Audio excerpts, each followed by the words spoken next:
Não existe nas Escrituras a palavra inferno. A palavra inferno, ela veio da tradução da Bíblia latina feita pela Igreja Católica. Não existe no original grego, no Novo Testamento, a palavra inferno. Não existe. O que existe lá no lugar de inferno é a palavra Hades e a palavra Geena. O que era a Geena? A Geena era o depósito de lixo de Jerusalém.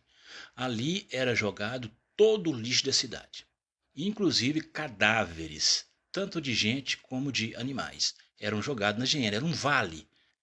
E as autoridades mantinham aquele vale sempre em chamas, tocava-se fogo na Geena. A Geena, ela sempre tinha focos de incêndio e muita fumaça. Por quê? Porque era o lixão e eles tinham que queimar o lixão. É a Geena. E a palavra Hades, na crença antiga, inclusive uma crença adotada por Jesus, então nós podemos entender que é verdadeira, Hades era o lugar para onde iam todos os mortos. Ali, na parábola do rico e do Lázaro, Jesus diz que o Lázaro foi para o seio de Abraão e o rico foi para o Hades. Então, resumindo, a palavra inferno não existe nas Escrituras. A palavra inferno veio da tradução inferus, do latim, da Bíblia em latim, feita pela Igreja Católica.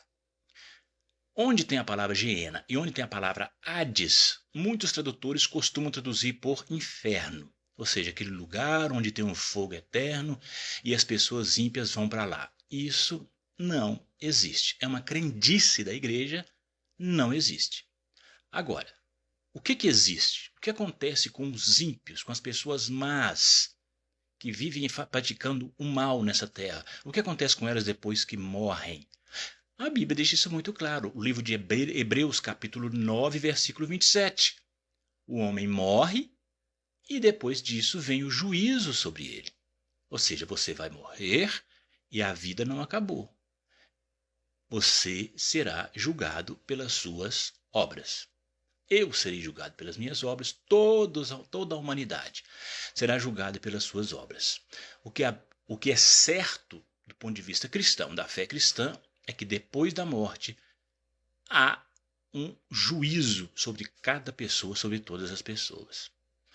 Ninguém é jogado no inferno depois que morre. Isso é uma invenção.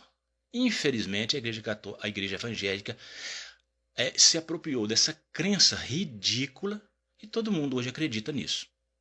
Né? Que existe um lugar onde tem muito fogo, onde é muito quente e as pessoas ruins vão para lá. Né? Na verdade, fogo nas Escrituras significa o juízo de Deus. Não é um lugar onde tem fogo literal e as pessoas vão ficar queimando lá. Isso é ridículo. O certo é que toda pessoa, depois que morre, passa pelo juízo para receber ou a condenação eterna ou a vida eterna. Por quê? Porque Deus é justo e não é possível que uma pessoa viva essa vida aqui praticando o mal, depois morra e acabou simples assim. Não é assim. Não esteja certo disso, porque as Escrituras são muito claras a esse respeito. Você vai morrer um dia e você vai acordar, abrir os olhos em algum lugar e virá um juízo sobre você. Então, o conselho que a Bíblia dá para todos nós, todos os homens e mulheres do planeta, vivam a vida ética, moral, responsável. Faça o bem a todos, sempre que vocês puderem, e amem a Deus acima de todas as coisas. Essas pessoas que praticam o mal, que levam a vida fazendo mal, e vida em prazeres, bebedices, e não se importam com uma vida religiosa pura, essas pessoas certamente receberão o castigo severo depois da morte. Apesar de não existir esse lugar chamado inferno, existe o juízo de Deus sobre cada pessoa. Esta é a interpretação correta sobre a vida depois da morte.